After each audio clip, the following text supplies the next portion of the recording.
Hello students, तो आज मैं IBACIO के लिए मिडीवल वर्ल्ड हिस्ट्री के कुछ ऐसे टॉपिक्स लेके आई हूँ जो मोस्ट फ्रीक्वेंटली पूछे जाते हैं IBACIO में। और उसी के साथ साथ मैं उन्हीं टॉपिक्स में से जो मोस्ट इम्पॉर्टेंट क्वेश्चंस बन सकते हैं वो भी आज डिस्कस करूंगी। तो अगर आपको हमारा चैनल अच्छा लगता है तो प्लीज सब्सक्राइब कीजिए टॉपर्स ओनली, शेयर कीजिए हमारे चैनल को और मोटिवेट कीजिए हमें बाय लाइकिंग अवर वीडियोज। तो चलिए चलते हैं। तो मिडीवल वर्ल्ड की शुरुआत कहाँ में यूरोप का कैसा है। तो यूरोप जो है उसमें जो ईस्टर्न रोमन एम्पायर है उसको बिजेंटाइन एम्पायर भी कहते हैं। उसकी कैपिटल है कॉन्स्टेंटिनोपल, जिसको आज की डेट में इस्तांबुल कहते हैं, जो कि टर्की में है। तो क्या क्या क्वेश्चन बन सकते हैं। ये जो बिजेंटाइन एम्पायर है ये बहुत ही इम्पोर्टेंट एम्पायर है, तो इसलिए इसको जानना जरूरी है कि ये एक रोमन एम्पायर है और इसकी जो कैपिटल है वो कॉन्स्टेंटिनोपल है। इस पे क्वेश्चन जरूर पूछा जा सकता है। ये बहुत ही इम्पोर्टेंट टॉपिक है हमारी वर्ल्ड हिस्ट्री का। तो ये पूछा जा सकता है कि बिजेंटाइन एम्पायर जब the most powerful empire in history की कैपिटल क्या थी, तो कॉन्स्टेंटिनोपल थी। या पूछा जा सकता है कि Constantinople which was the capital of Roman Empire या Byzantine Empire is known as या is in present day known as, तो इस्तांबुल है, वो कहाँ पे है, टर्की में है। तो ये क्वेश्चन जरूर आ सकता है। उसके बाद अगर हम चाइना को देखें मिडीवल वर्ल्ड में, तो 7th सेंचुरी से की स्टार्टिंग से चाइना को जो रूल कर रही है वो है टैंग डायनेस्टी। उसके बाद 10th सेंचुरी में जाके आ जाती है आपकी सोंग डायनेस्टी। और सोंग डायनेस्टी की दो बहुत इंपॉर्टेंट अचीवमेंट्स है, पेपर मनी की शुरुआत इन्होंने की और प्रिंटिंग की शुरुआत इन्होंने की। तो क्वेश्चन क्या आ सकता है कि in which Chinese dynasty paper money was used first, तो सोंग डायनेस्टी आएगा आपका आंसर।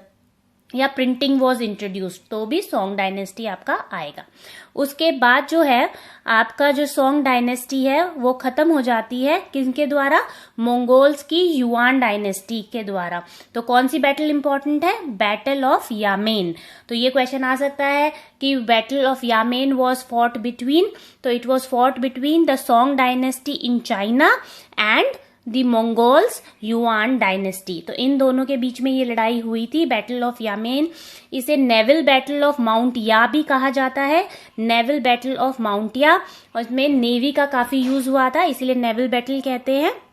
और क्या हुआ था, 1279 में ये हुई है और इससे सोंग डायनेस्टी का जो है वो एंड हो गया और चाइनीज जो है वो मंगोल्स के अंडर आ गए। और कौन सी डायनेस्टी आ गई, युआन डायनेस्टी ऑफ मंगोल्स।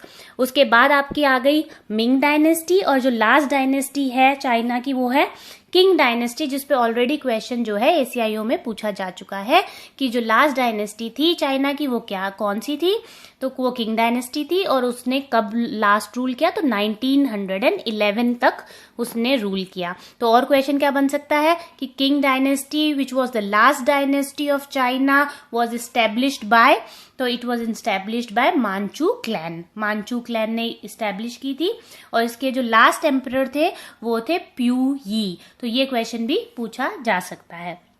अब जरा एक नजर जापान पे डाल लेते हैं। तो जापान में 794 से लेके 1185 को जो है वो हियान पीरियड कहा जाता है। तो ये क्वेश्चन भी आ सकता है कि Heian period is related to Japan. और कौन सा टाइम है, 794 से लेके 1185 तक। और क्या आ सकता है कि Buddhism was introduced in Japan in Heian period. तो हियान पीरियड ही वो पीरियड है जिसमें बुद्धिज्म जो है वो जापान में इंट्रोड्यूस हुआ। चाइनीज इन्फ्लुएंस जापान में बहुत ज्यादा रही। तो इसी में एक आर्ट ऑफ फ्लावर मैनेजमेंट है जो वर्ल्ड वाइड फेमस है आज के दिन भी, इकेबाना कहते हैं उसे, तो वो भी हियान पीरियड की ही देन है। इसमें बुद्धिज्म जब आया तो जो मोस्ट फेमस बुद्धिज्म जापान का रहा वो है जैन बुद्धिज्म। और जैन का क्या मतलब होता है, जैन का मतलब होता है ध्यान। इसी के साथ में एक और मिसलिनियस क्वेश्चन भी बन सकता है क्योंकि ऑलरेडी महायाना बुद्धिज्म पे और हिनयाना बुद्धिज्म पे क्वेश्चन आ चुका है कि दोनों बुद्धिज्म्स में क्या डिफरेंस है। तो मेनली जो ऑप्शंस थे उनमें से आपका आंसर था कि the way they worship God and goddesses, इसका डिफरेंस है। क्या डिफरेंस है, महायाना बुद्धिज्म जो है वो आइडल वर्शिप करते हैं और हिनयाना बुद्धिज्म जो है वो आइडल वर्शिप नहीं करते हैं। और भी डिफरेंस है जो मैं अपने पिछले वीडियो में ऑलरेडी डिस्कस कर चुकी हूँ। तो क्वेश्चन आ सकता है कि which is the most important सूत्र ऑफ महायाना बुद्धिज्म, तो आपका आंसर होगा लोटस सूत्र। उसके बाद और क्वेश्चन क्या आ सकता है कि during Heian period the two sects which dominated Buddhism, तो आंसर आपका होगा टेंडाई एंड शिंगोन।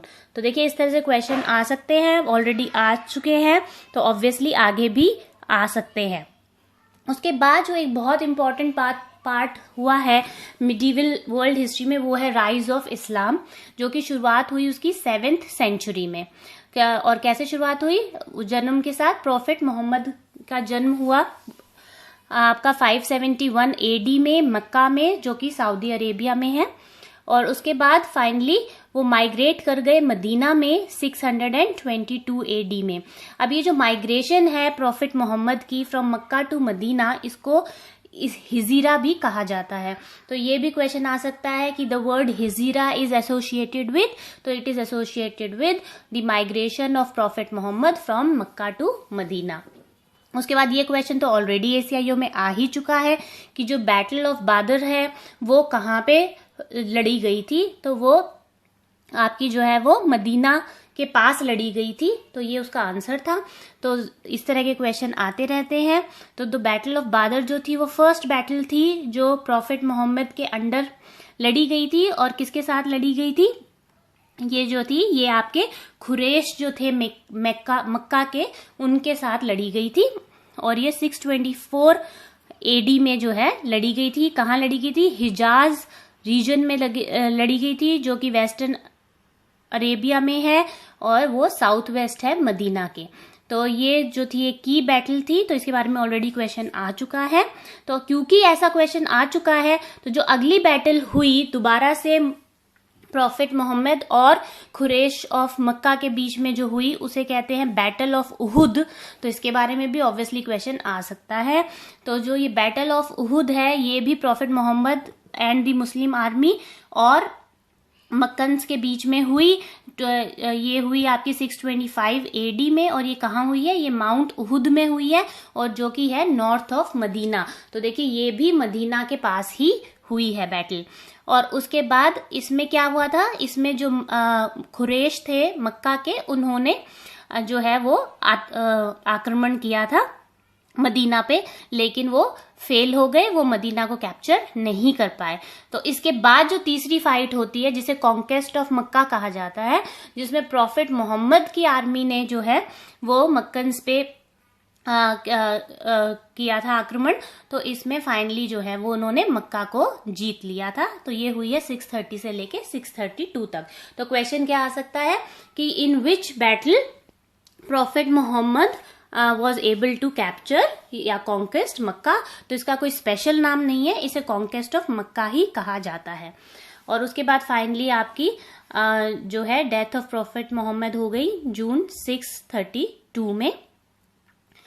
उसके बाद देखिए हम आ जाते हैं कैलीफेट्स पे। देखिए जो कैलीफेट्स है, इसके ऊपर ऑलरेडी ACIO में क्वेश्चन आ चुका है, तो इसलिए ये जानने बहुत जरूरी है।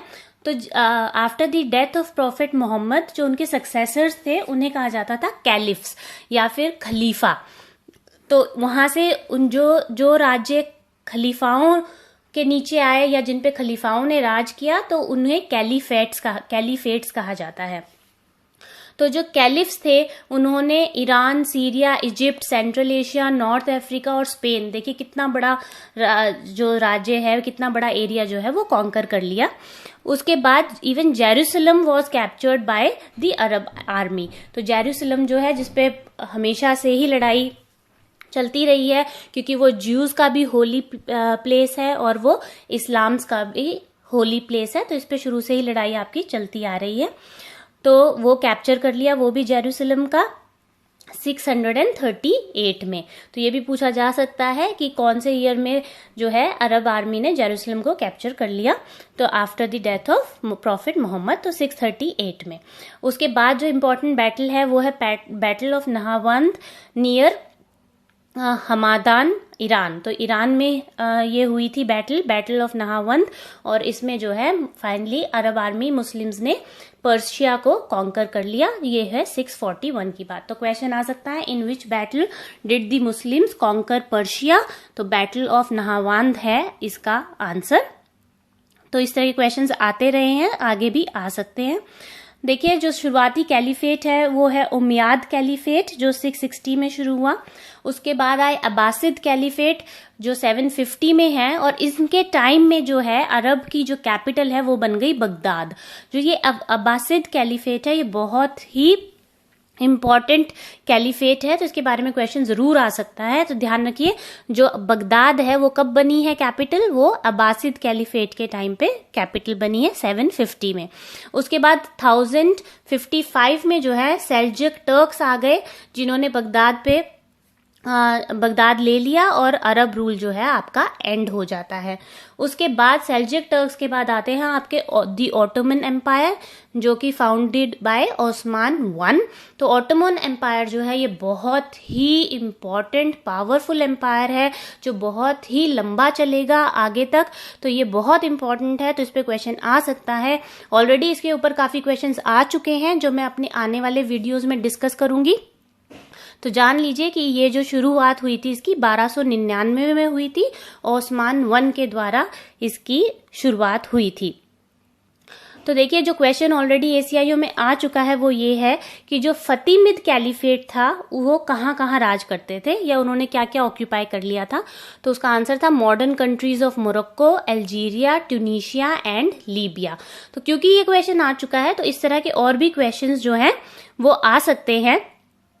तो आप जान लीजिए कि उमैयाद कैलिफेट जो था, और वो भी एक इम्पॉर्टेंट कैलिफेट है, वो बेस्ड था डेमेस्कस में, सीरिया में, जो कि सीरिया में है, और उन्होंने रूल किया था मोस्टली साउदर्न स्पेन एरिया को। तो क्वेश्चन आ सकता है कि उमैयाद कैलिफेट जो है वो किस एरिया में थे, तो वो डेमेस्कस सीरिया में और साउदर्न स्पेन में थे।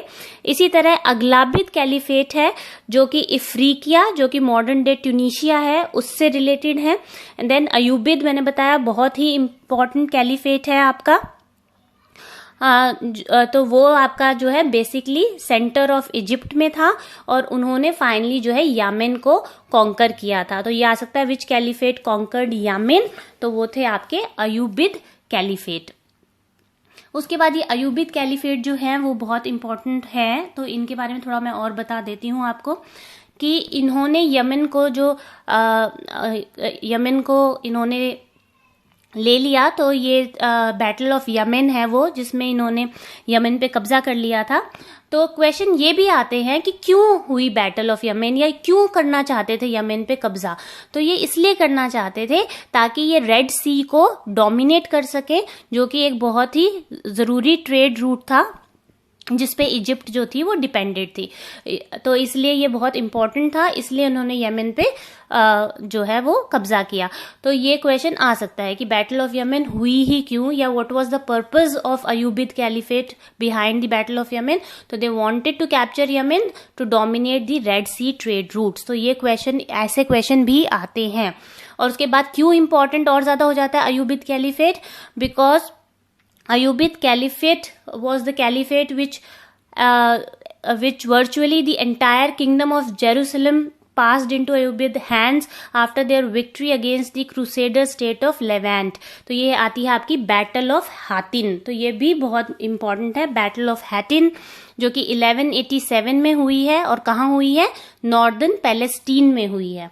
तो द बैटल ऑफ हातिन में जो 1187 में हुई, नॉर्दर्न पैलेस्टीन में हुई, उसमें अयूबिद कैलिफेट ने finally crusader state of Leivand को हरा के और जेरूसलम पे वापस से अपना कब्जा कर लिया।